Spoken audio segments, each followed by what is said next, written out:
నంద్యాల జిల్లా బనగానపల్లె పట్టణంలోని దూరకోటకు వెళ్లే ప్రధాన రహదారిలో గురువారం ఉదయం చేతబడి కలకలం రేపింది. చేతబడి చేసిన చోట మనం ఇంట్లో డబ్బులు పొగ్గు చేసుకోవడానికి వినియోగించే మట్టి హుండీ సగం పగలగొట్టి అందులో చిల్లర, పూలు, ఒక ప్లాస్టిక్ గ్లాసులో కుంకుమ, నిమ్మకాయ మరియు మట్టితో తయారు చేసిన ఆడమనిషి బొమ్మ తయారు చేసి చేతబడి చేయడం ఆ ప్రాంతంలో వారికి భయాందోళనకు గురి చేసింది. ఈ సందర్భంగా స్థానిక వ్యక్తులు మాట్లాడుతూ ఈ ప్రాంతంలో దాదాపు మేము ఎన్నో సంవత్సరాలుగా తిరుగుతున్నామని ఎన్నడూ లేని విధంగా ఈ చేతబడి చేయడం హేయమైన చర్యని, ఇక్కడే స్థానికంగా ఒక ప్రైవేటు పాఠశాల ఉందని, ప్రతిరోజు పాఠశాలకు మరియు నిత్య వందలాది మంది తిరిగే ఈ ప్రాంతంలో ఇలాంటి చేతబడి చేసిన వారిని గుర్తించి చట్టపరమైన చర్యలు తీసుకోవాలని స్థానిక ఆందోళన వ్యక్తం చేస్తున్నారు.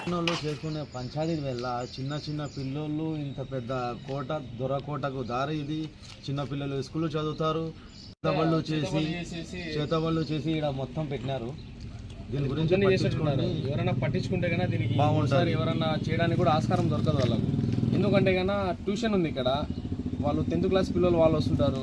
సో వాళ్ళు ఏదైనా నెలసరి మేము చూసేవి ఎలాంటి ఏంటాయి అలాంటి అయినప్పుడు ఇలాంటి చేసి పెడితే కన్నా వాళ్ళకి ఏదైనా అయితే కన్నా ఎవరు రెస్పాన్సిబిలిటీ తీసుకుంటారని దానికోసము ఇదల్లా ఖండిస్తున్నాం బాగా.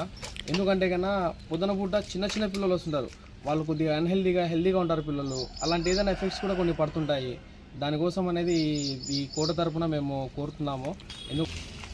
అలాగే పోలీసు వాళ్ళకి తెలియపరిచేది ఏమంటే కన్నా నైట్ టైంలో కూడా ఇలా తిరుగుతుంటే కన్నా ఏదైనా వాళ్ళు రౌండ్స్కి వచ్చినప్పుడు ఎవరైనా కనపడినా కూడా వాళ్ళు చర్యలు తీసుకుంటారు. అందువల్ల ఈ రూట్లో కూడా కొద్దిగా నైట్ టైమ్స్ తిరగాలని చెప్పేసి బనాపల్లె ప్రజల తరపు నుంచి కోరుతున్నాము. ఇప్పుడు నేను వచ్చేటప్పటికి ఎవరు లేరు ఇక్కడ, కానీ నేను చూసినప్పటి నుంచి అందరినీ నేను సైడ్కి వెళ్ళండి, ఇలా జరుగుతుంది ఇక్కడ, ఏదో చేసి పెట్టారని చెప్పేసి చెప్తా ఉంటూ కంప్లైంట్ కూడా ఇచ్చాను నేను. వాళ్ళు కూడా వస్తున్నా అని చెప్పేసి సార్, మన శాస్త్రి సార్ కూడా కాల్ చేస్తేనే సార్ 5 minutes వస్తున్నా అని చెప్పేసి సార్ కూడా వచ్చారు. సో దానికోసం ఇలాంటివి జరిగితే కన్నా ఎవరు చూడరు కాబట్టి. ఎందుకంటే కన్నా ఇప్పుడు చాలామంది ఏమైతే ఫోన్లలో ఏదో ఆలోచన